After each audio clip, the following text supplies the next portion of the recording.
Hi friends, welcome to our channel. ఇదే మొదటిసారి అయితే మీరు మా ఛానల్కి రావడం త్వరగా సబ్స్క్రైబ్ చేసుకోండి. ఇంకా చాలా వీడియోస్ నేను లోపల కుప్పలుగా దాచుంచాం మీకోసం.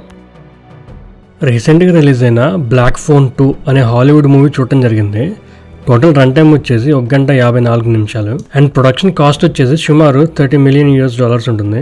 మీకు తెలిసే ఉంటుంది, ఫస్ట్ పార్ట్ అయిన ద బ్లాక్ ఫోన్ మూవీ 2021 లో వచ్చింది. అప్పట్లో అది బాక్స్ ఆఫీస్ హిట్ అయింది కూడా. మరి ఈ మూవీ చూడడానికి ప్రీవియస్ పార్ట్ చూడాలా అంటే ఎస్, ఇది డైరెక్ట్ సీక్వెల్ అండ్ కనెక్షన్స్ ఉన్నాయి కూడా. హాలీవుడ్ లో most of the horror movies గానీ, suspense, psychological thrillers Stephen King రాసిన నావెల్స్ మీద బేసిస్ తీస్తారు. అండ్ ఈ బ్లాక్ ఫోన్ మూవీస్ వచ్చేసి అతని కొడుకు అయిన జో హిల్ డిజైన్ చేసిన షార్ట్ స్టోరీ అండ్ క్యారెక్టర్స్ మీద బేస్ చేసి తీసారంట. నా మూవీ ఎక్స్పీరియన్స్ చెప్పాలి అంటే నచ్చలేదు. ఇన్ఫాక్ట్ చాలా బోర్ కొట్టింది కూడా. ఎందుకో ఈ వీడియోలో డిస్కస్ చేద్దాము, పాజిటివ్స్ అండ్ నెగిటివ్స్ అన్ని కూడా. అసలు ప్లాట్లను ఏంటి అంటే, మీకు ఫస్ట్ పార్ట్లో గుర్తుంటే కనుక ఫిన్ అనే కుర్రాడు కిడ్నాప్ కి గురయ్యి మెంటల్లీ బాగా స్ట్రగుల్ అయ్యి ఎలాగోలా ఎస్కేప్ అవుతాడు. 4 years తర్వాత అంటే 1982లో ఈసారి తన సిస్టర్ కి బ్లాక్ ఫోన్ నుండి కాల్స్ రావడం, నైట్ టైం బ్యాడ్ డ్రీమ్స్ వచ్చి స్లీప్ వాక్ చేయడం జరుగుతుంది. ఇవి చాలా అన్నట్లు ప్రతిసారి ఆల్పెన్ లేక్ వింటర్ క్యాంప్ లో 3 అన్నోన్ కిడ్స్ కనిపిస్తుంటారు కాపాడమని. ఇంతకీ ఎవరు వాళ్ళందరూ, ఆల్పెన్ లేక్ కి వీళ్ళకి ఏంటి సంబంధం, ఇలాంటి డేంజరస్ ప్రాబ్లం నుండి ఎస్కేప్ అయ్యారా లేదా వీళ్ళిద్దరు అనేది మూవీలో చూస్తాము.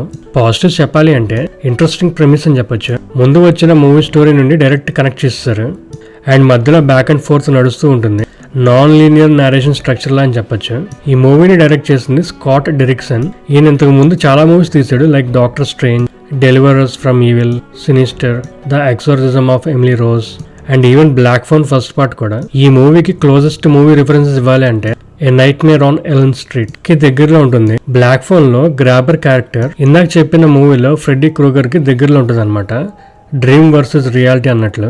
లీడ్ యాక్టర్స్ అందరూ బాగానే పర్ఫామ్ చేశారు, like Mason Thames, Madeleine McGraw and Ethan hack. ముందు పార్ట్ లో యాక్ట్ చేసిన వాళ్ళు దీంట్లో కూడా పర్ఫామ్ చేశారు. గ్రాబర్ క్యారెక్టర్ చేసిన ఈథన్ హాక్ వచ్చిన సీన్స్ అన్ని బాగానే ఉంటాయి. ఎమోషనల్ సీన్స్ కూడా పర్లేదు. డ్రామాని ఫేస్ చేయడం లాంటివి బాగానే చూపిస్తారు ఆ క్యారెక్టర్స్ అన్ని, లైక్ డ్రీమ్స్ లో జరిగే ఇన్సిడెంట్స్ కి.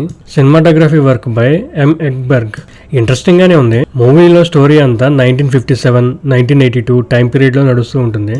కొలరాడో స్టేట్లో ఆ సీనిక్ లొకేషన్స్ కానీ, nightmare and sleepwalking scenes కానీ అన్ని బాగా క్యాప్చర్ చేశాడు. ఆ వింటర్ క్యాంప్ సీన్స్ అప్పుడు స్నో పడడం కానీ, మధ్యలో వచ్చే నైట్ మేర్స్ అన్ని ఓల్డ్ VHS టేప్ వీడియో లాగా ఉంటుంది. స్క్రీన్ మీద colour palette. Music by Atticus Derrickson interesting గా ఉంది. సౌండ్ ట్రాక్స్ కొంచెం రెట్రో వింటేజ్ లా అనిపిస్తుంది. ఆ టైం ఫ్రేమ్ కి తగ్గట్లు అండ్ ఆ క్రీపీ అట్మాస్ఫియర్ ని బిల్డ్ చేస్తుంది కూడా బ్యాక్గ్రౌండ్ స్కోర్ వల్ల. చాలా సీన్స్ నైట్ లో జరుగుతుంటాయి అండ్ ఆ సౌండ్ డిజైన్ అంతా కూడా బాగానే ఉంది. నెగిటివ్స్ చెప్పాలి అంటే స్లో పేస్ అనమాట. చాలా స్లోగా నడుస్తూ ఉంటుంది మూవీ. లిటరల్ గా పేషెన్స్ ని టెస్ట్ చేస్తుంది. అండ్ ఆల్సో చాలా సీన్స్ రిపీట్ అవుతూనే ఉంటాయి, లైక్ బ్లాక్ ఫోన్ నుంచి కాల్స్ రావడం, నైట్ మేర్స్ రావడం, స్లీప్ వాకింగ్ చేయడం ఇలాంటివి. ఎడిటింగ్ బై లూయి ఫోర్డ్ ఇంకొంచెం బెటర్గా ఉండొచ్చు. రన్ టైం కూడా ఎక్కువ అనిపించింది. ఇంకెంతసేపు ఉందిరా బాబు మూవీ అన్నట్లు అనిపిస్తుంది. ఫస్ట్ పార్టే చాలా స్లోగా ఉంటుంది, చాలా ఓపిక్ కావాలి మొత్తం కంప్లీట్ చేయాలంటే. ఇదేమైనా రేసీ స్క్రీన్ ప్లే తీసారా అంటే సేమ్ ప్రాబ్లం. హారర్ మూవీ కంటే సైకలాజికల్ థ్రిల్లర్ లా చెప్పొచ్చు ఈ మూవీ జోనర్ అని. జంప్ స్కేర్ సీన్స్ కానీ, edge of the seat nail biting లాంటివి ఏమీ ఉండవు ఎగ్జైటింగ్ గా. నాకైతే మూవీ అసలు అన్నెసరీ అనిపించింది సీక్వెల్ లాగా. ఇంకా బెటర్ గా ఎక్స్ప్లోర్ చేసి ఉండొచ్చు వేరే క్యారెక్టర్స్ ని. క్లైమాక్స్ రొటీన్ గా అనిపించింది ఆ బ్యాక్ స్టోరీ ఎక్స్ప్లెయిన్ చేశాక. ట్రైలర్ చూసినప్పుడు నేనైతే కొంచెం ఎగ్జైట్ అయ్యాను, బట్ అవి తప్ప మూవీలో ఎగ్జైట్ చేయడానికి ఏమీ లేదని థియేటర్లో కూర్చున్నాక అర్థమైంది. Post or mid credit scenes ఏమైనా ఉన్నాయంటే ఏమీ లేవు. ముందు వచ్చిన మూవీకి కూడా పోస్ట్ క్రెడిట్ సీన్స్ ఏమి ఉండవు, బట్ సీక్వెల్ తీశారు అన్ఎక్స్పెక్టెడ్ బాక్స్ ఆఫీస్ హిట్ అవడం వల్ల. సో దీనికి వచ్చిన ఆశ్చర్యం లేదు ఇంకో సీక్వెల్. ఇదంతా కాదు బ్రో, అసలు మూవీ చూడొచ్చా లేదా అంటే, మీకు గనక ద బ్లాక్ ఫోన్ ముందు పాటు నచ్చుండి ఎంత స్లోగా ఉందో చూస్తాం మూవీస్, ఇలాంటి మూవీస్ కోసమే థియేటర్కి వెళ్తాం అంటే నచ్చుతుంది. అలా కాకుండా టైం అండ్ ఓపిక లేవు బాబు మా దగ్గర, ముందు పార్టీకే విసుగొచ్చింది, రేసీ స్క్రీన్ ప్లే ఉండాల్సిందే అంటే నచ్చదు. ఈ వీడియోలో చెప్పింది కేవలం నా మూవీ ఎక్స్పీరియన్స్ మాత్రమే. Thanks for watching. Please like, share and subscribe to our channel.